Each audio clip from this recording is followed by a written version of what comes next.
of a Million Man March and calling it together, and he put that word out there, he wanted to swoop the words back in his mouth. And we understood why. So we said the least we could do is come back when he gave us a blueprint. He gave Black America a blueprint of what we need to do 21 years ago. So just before the election, he spoke from his lips to our ears. We were at Mosque number 25 and heard every word he said. Then he put it in the final call, and he was very, very clear. And he started off saying, I have friends that are voting for X, Y, and Z. He said, and I told them that we're not going to fall out about which white folk is going to rule over us. That's what he said. We're not going to fall out about that. And when Amina and I, we were on the radio program the other day with Dr. Malvo, we talked about what the president said. The president said we have a choice between chicken and fish. The Honorable Minister Louis Farrakhan said we had a choice between Satan and Lucifer. Did I get that right, Brother Minister? Did I get it right? You see? So in conversation with our family and over these past year and a half, certainly for me, I had never, ever, ever voted for Clinton. And we had two opportunities. I know, but I never had. Even before the minister said it, Sister Soldier, that was it for me. However, I'm gonna take my seat in 1 minute, but I have to say this. The pressure was so profound. I told my grandsons that Dr. Ron Daniels took to Haiti when they were 14 and took them up that citadel. I will never forget it. That I prayed going into the voting booth and I prayed coming out after listening to my leader and teacher. And I asked God to forgive me for voting for Satan because I didn't want Lucifer to get in. I asked forgiveness. However,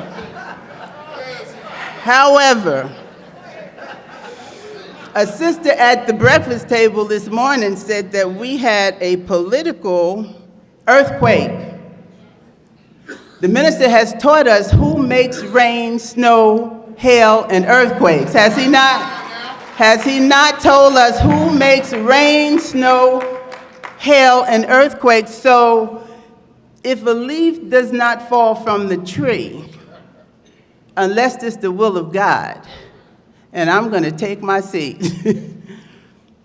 What happened was supposed to happen. This brother right here, oh my God, how profound that he pulled the whole world of Black America, of the Black world, not just Black America, of the Black world together to heal and to strategize and to go forward. So we thank you so much. Dr. Leonard Jeffries and Dr. Rosalind Jeffries, thank you. We can never, ever thank you enough for all you have done for women in support of the Million Man March.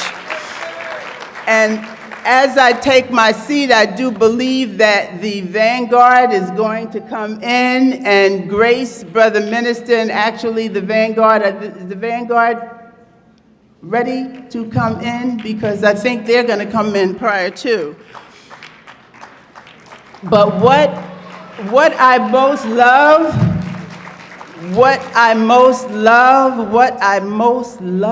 about the Honorable Minister Louis Farrakhan is he is one of the boldest and the baddest. You're talking about heart, like Supreme Captain said, heart.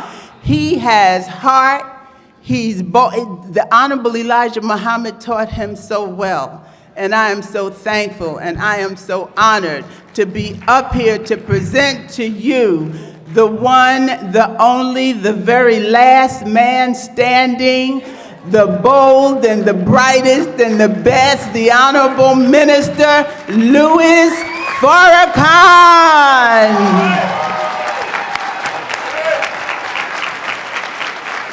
That is the next voice that you will hear, the Honorable Minister Louis Farrakhan. Give it up, beloved. Thank you so much. Falling.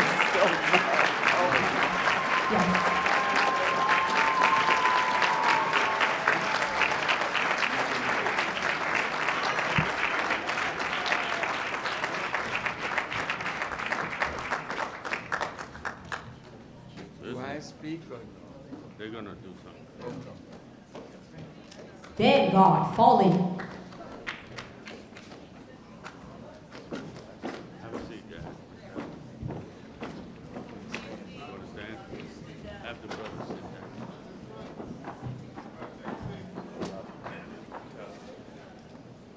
Right face.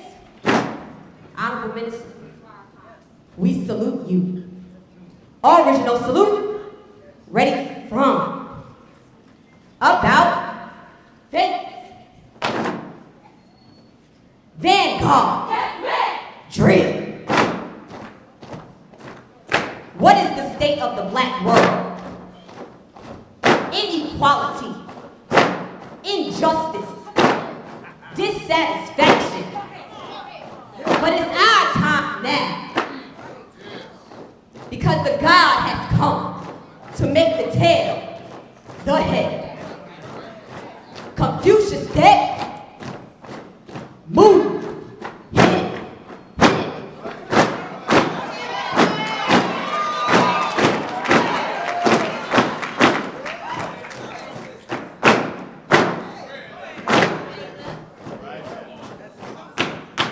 One body, one mind, one nation, one God. The vanguard are coming. Soldiers for Muhammad. March time, march.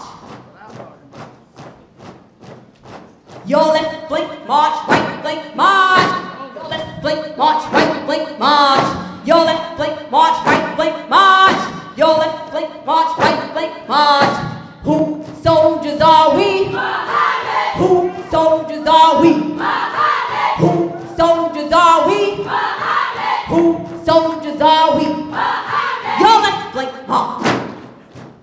Listen up, soldiers, listen up. Original salute by your left flank march. Brigade salute by your left flank march. Vanguard salute by your left flank march. One step forward move by your left flank march. One step backward move by your left flank march. Vanguard salute. Your left flank march. Your left flank march. Count your cadence, count all. By left flank march. By left flank march. By left flank march. By left flank march. Count it, count it, count it, count it. 1, 2, 3, 4. 1, 2, 3, 4. Allahu Akbar. Your left flank march. Muhammad Rasulullah. Your left flank march. Rahman Rahim. Your left flank march. Bismillah Rahman. Your left flank march. As we walk through the valley of the shadow of death, Satan coming from my right, coming from my left.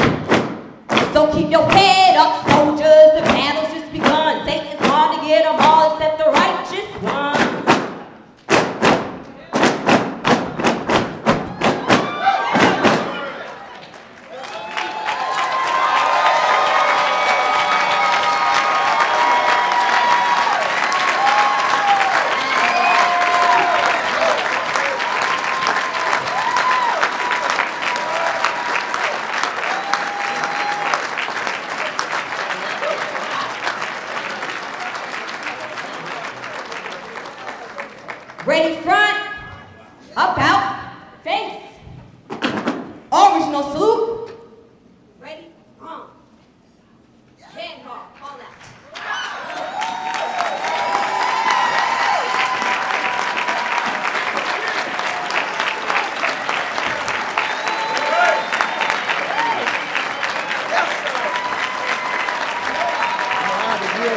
I love it.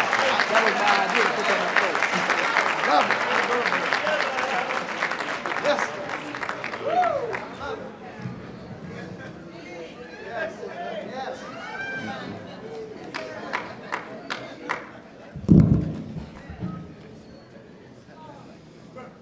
In the name of Allah, the Beneficent, the Merciful,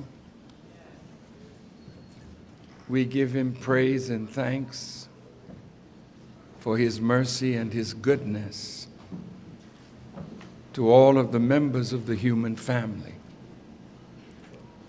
That whenever any member of that family loses his favor and deviates from a right path, before He punishes, He always raises from among that people a prophet or a messenger to whom He gives what is called divine revelation in the form of Scripture that guides the people back to His favor, correcting that which needs to be corrected.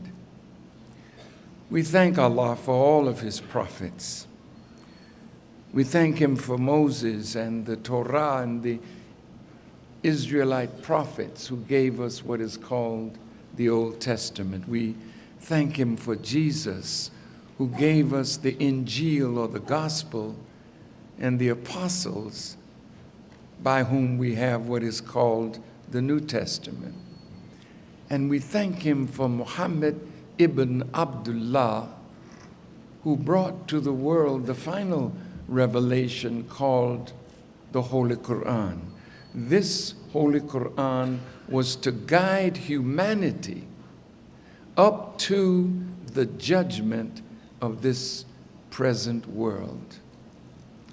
I am a student of the Honorable Elijah Muhammad, and I could never thank Allah enough for His merciful intervention in our cause, in the person of Master Fard Muhammad, who came among us and chose one from among us to carry a weighty word, a word that would deliver us from the tormentor and the torment of now 461 years of affliction. We thank the Honorable Elijah Muhammad for his service and his sacrifice. I thank him for helping me to see the value in all the ancestors that walked before us, that laid the foundation that all of us stand on today.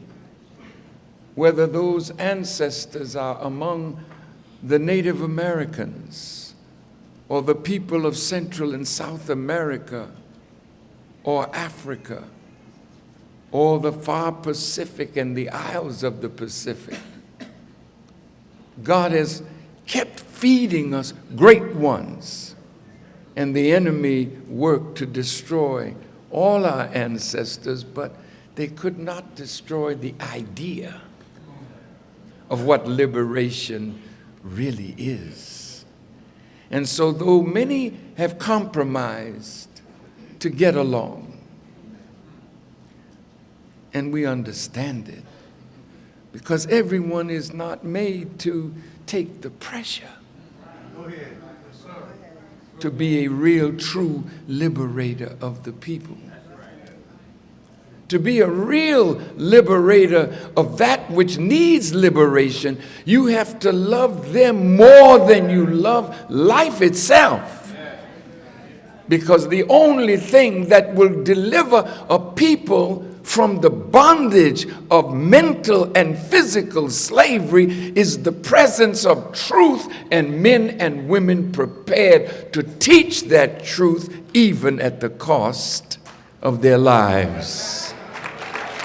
I thank Allah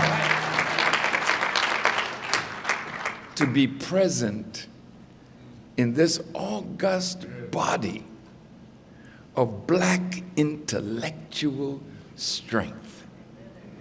I thank Allah that I was blessed this morning to hear the words of Dr. Maulana Karenga.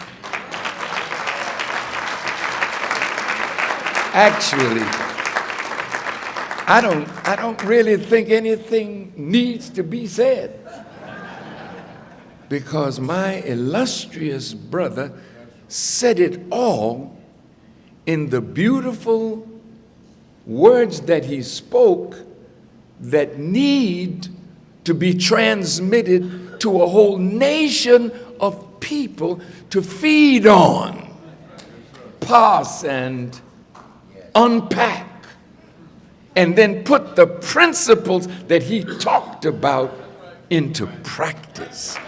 Thank you, Dr. Maulana. Thank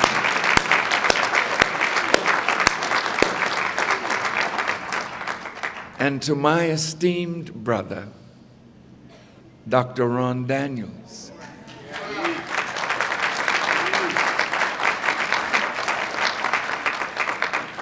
And all of the wonderful, wonderful people that worked with him to produce this fourth conference of the Institute of the Black World and the Best Yet.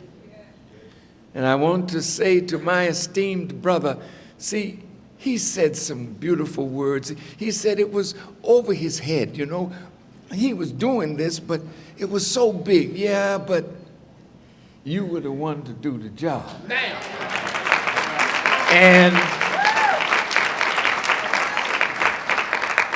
evidently, the Creator was very pleased with the idea. So he arranged circumstances. Because I know there was some winds that blew us all up in here together today.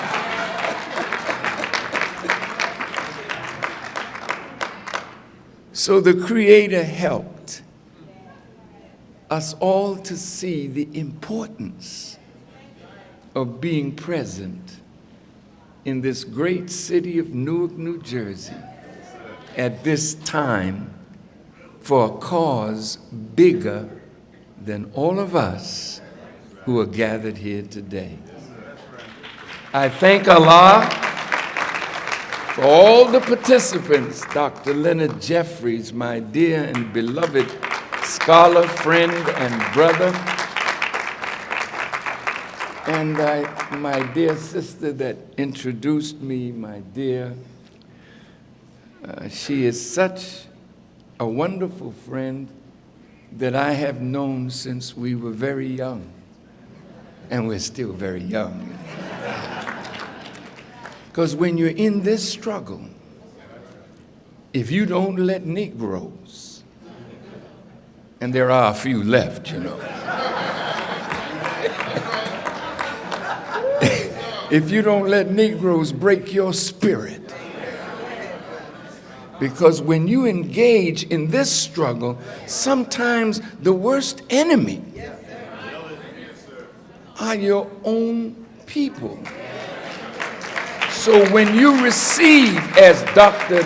Ron Daniels has, and Maulana has, and Dr. Jeffries has, and all of these have, and all of you have, when you struggle for our people, you find in our people Satan's existence.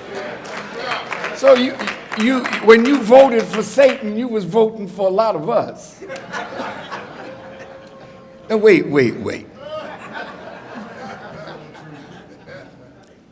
We've had a problem ever since the creation of the original nation. And that problem is not outside. The problem is within ourselves. And in the last 6,000 years, Allah took that which was within, that had been giving us problems intermittently for trillions of years. I'm not going there today. But the problem was given form and expression in the making of the white race. That was within was brought without. And for 6,000 years, a world has come up. Now, I don't want to upset you.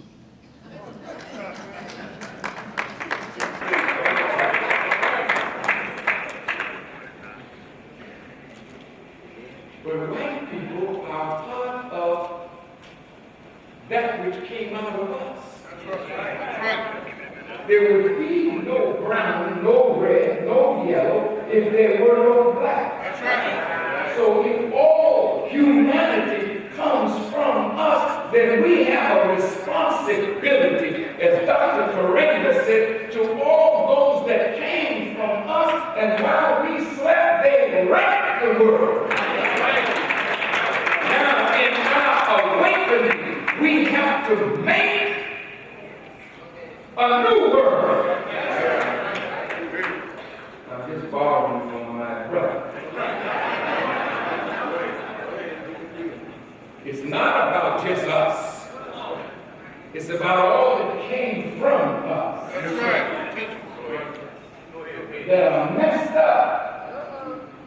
Look at these words from the Quran. By the way, I should say, Assalamu alaikum.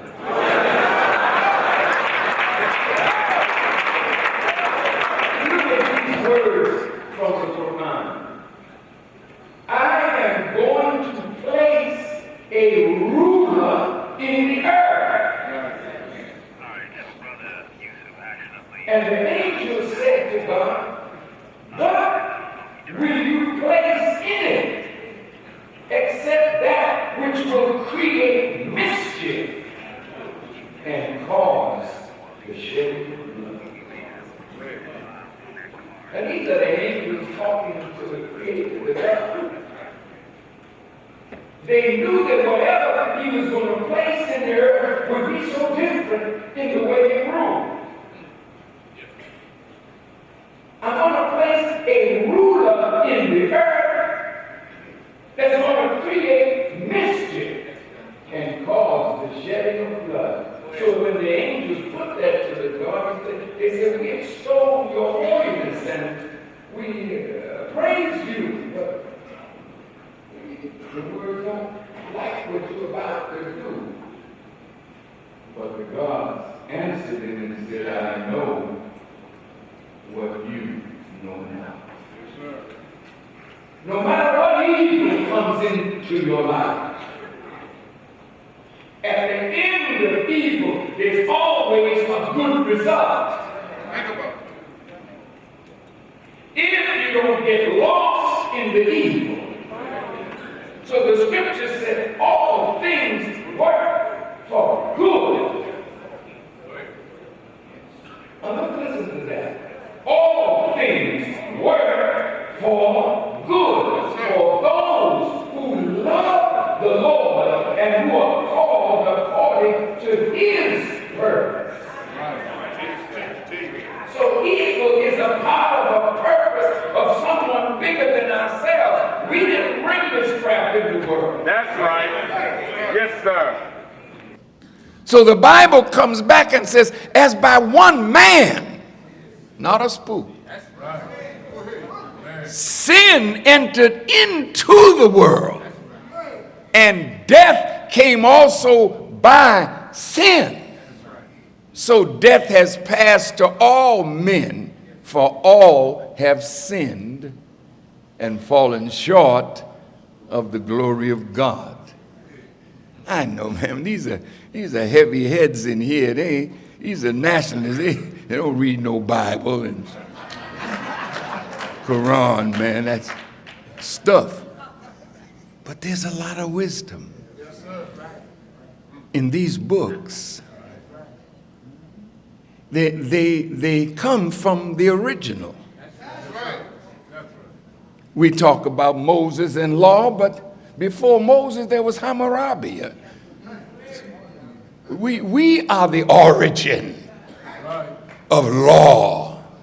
We are the origin of civilization. We are the origin of mathematics. We are the origin of science. We are the origin of all of this.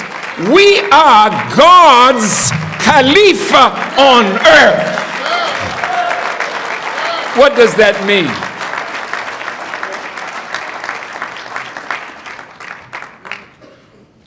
The privilege of man is to stand in the place of God.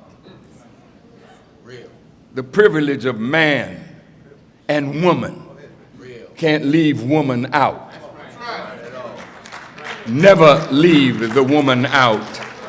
She's a part of God. Every time I see Maulana, I see his queen by his side. He understands the value of women. So we saw these young vanguard. See, they're soldiers in the army of Allah. In fact about it, all of us who come in the nation, we're soldiers first.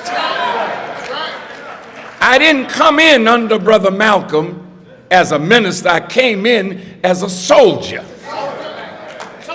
If you don't know how to soldier, if you don't understand the value of discipline of soldiering, you are not a good movement person. All movement people got to be soldiers in the army of the liberation struggle of our people.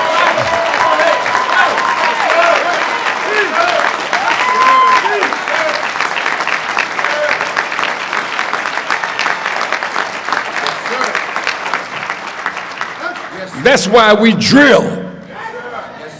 Because those sisters acted at the command of the drill instructor. Brother Ron could not have done this if people didn't act on the command of the commander. It's the same as Maulana. He's a commander. Those who lead organizations and movements, you're commanders, but those of us who fall in,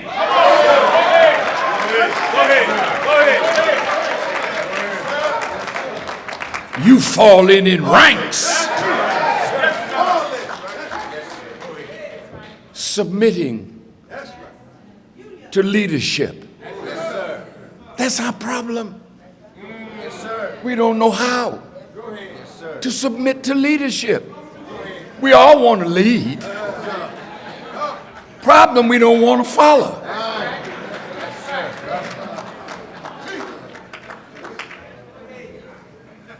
So when I came in the nation, I came in under Brother Malcolm. And I came in under soldiers that taught me how to be a soldier. I was a man in music. I didn't know nothing about soldiering. Playing music, man. Loving everybody.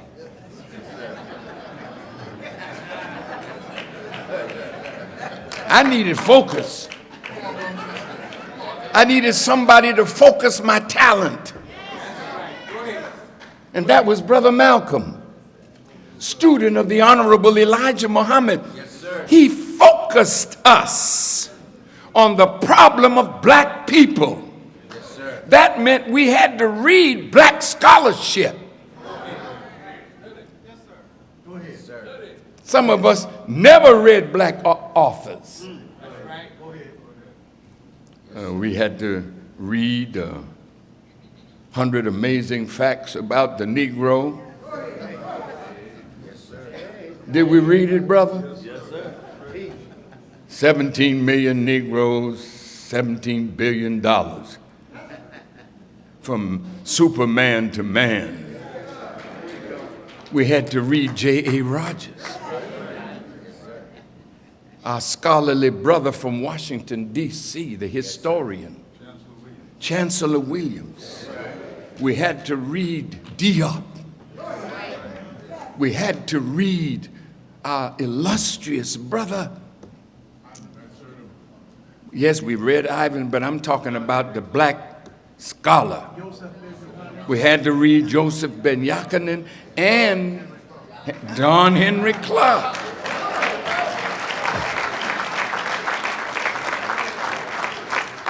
When I met Brother Malcolm, he was carrying a briefcase. I said, wow, what was in that?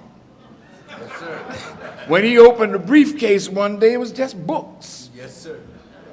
Malcolm went to the 8th grade of school. Yes, sir. College people. Yes, sir.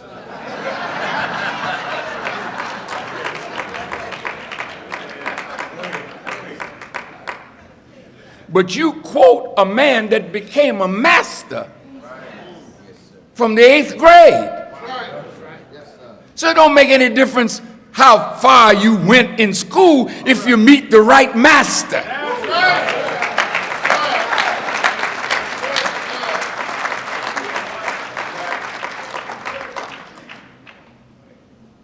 Muhammad Ali only went to the 12th grade.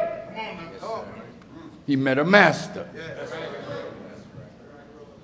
My mom wanted me to go to college because music might not be so good in the end, and you're making babies, so you better have a fallback position. So I went to school in Winston-Salem, North Carolina, to be a teacher. Really.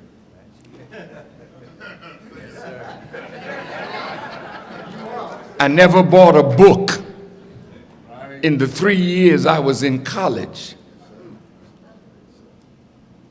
Never bought a book, because the education I received in Boston, Massachusetts was sufficient to take me anywhere I wanted to go. I started off in a segregated school with white teachers. And the strange thing that I met was when I heard Brother Malcolm say why he left school.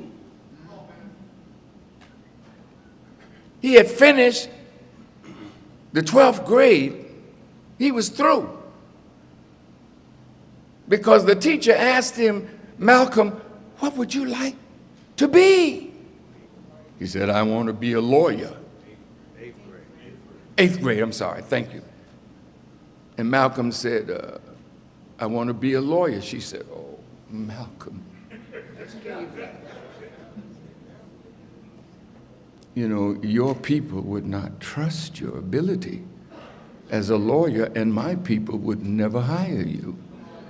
You would make a wonderful carpenter.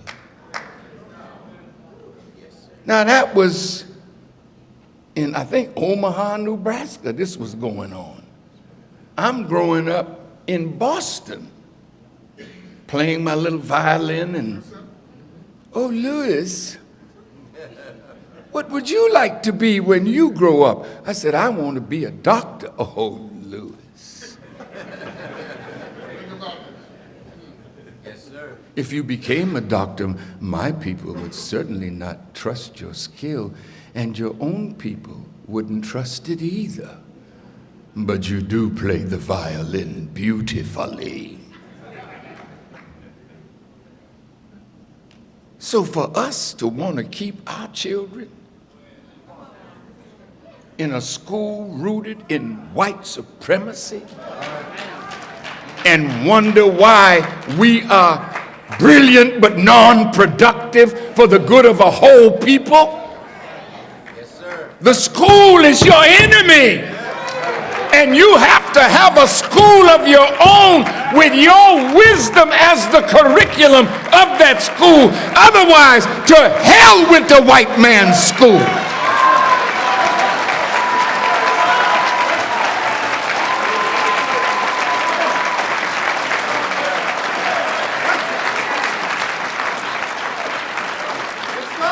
Now, I mean, education is what we need. But it must be the proper education. It must be the education that qualifies us for what Maulana said, self-determination. It must be an education that makes us fall in love with ourselves and fall in love with one another. It must be an education that makes us see unity as a paramount goal. Yes. White folk don't teach our children that. And why would we turn over the brilliant babies that are coming from the womb of our women to the enemy for him to poison their minds and stifle their development?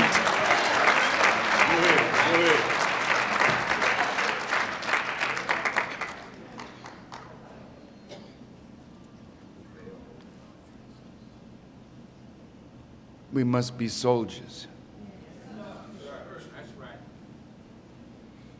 I recognize the brilliance of my brothers and my sisters.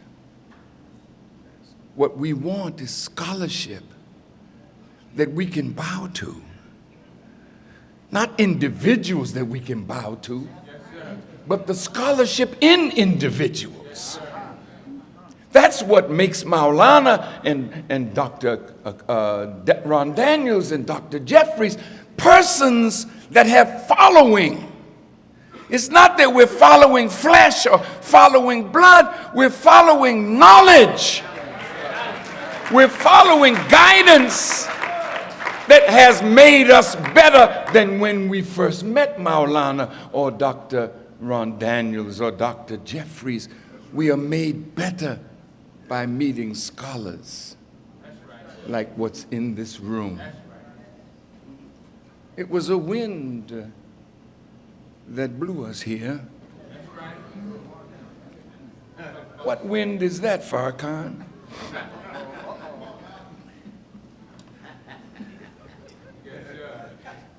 See, we thought sure. I should say it like this. Hillary thought sure.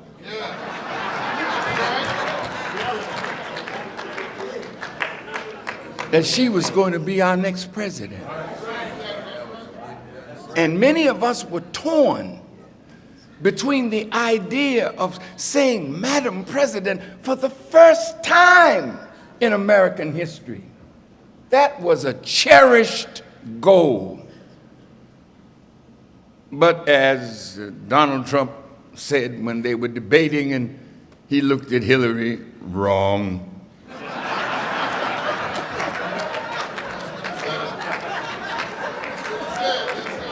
Wrong. It was not the best choice for us. So God helped to sweep a man that they never thought would come out of the woodwork. I wrote this in my analysis of the two. I said, don't pay attention to polls, because white folk are going to come out of the woodwork. Yes, I saw it. Some of us saw it because the white people, listen to this, that have been marginalized in our movement for equality.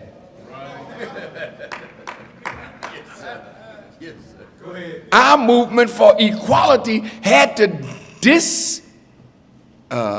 affect some white folk. When one goes up, somebody goes down. That's the natural law. We don't go up together, because white folk put us down. So if we going up, some white folk going down. And the more we go up, the more they go down, because their level of knowledge has produced problems that their knowledge is unable to solve. But that man spoke this morning,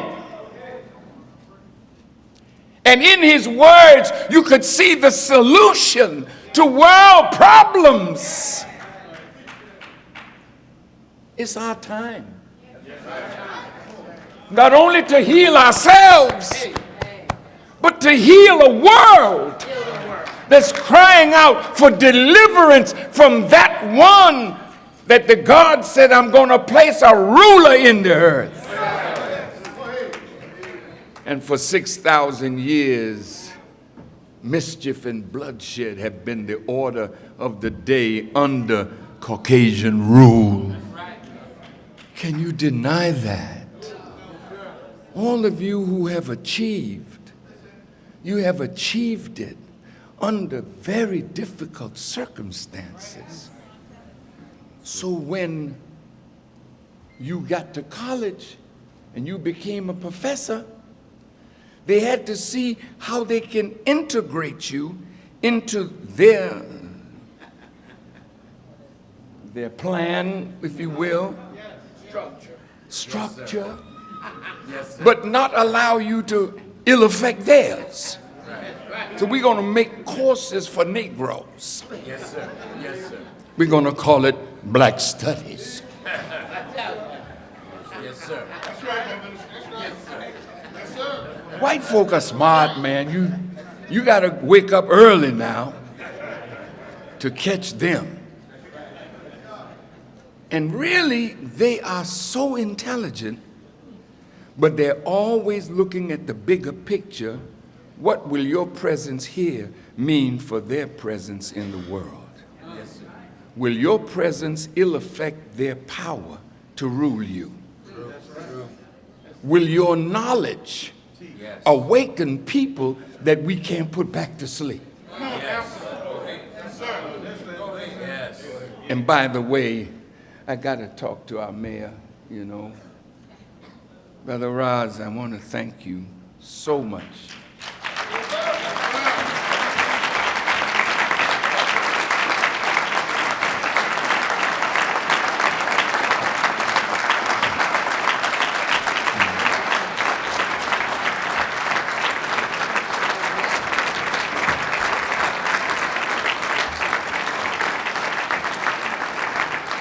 What does it mean to have a black mayor over a $750 million budget or more?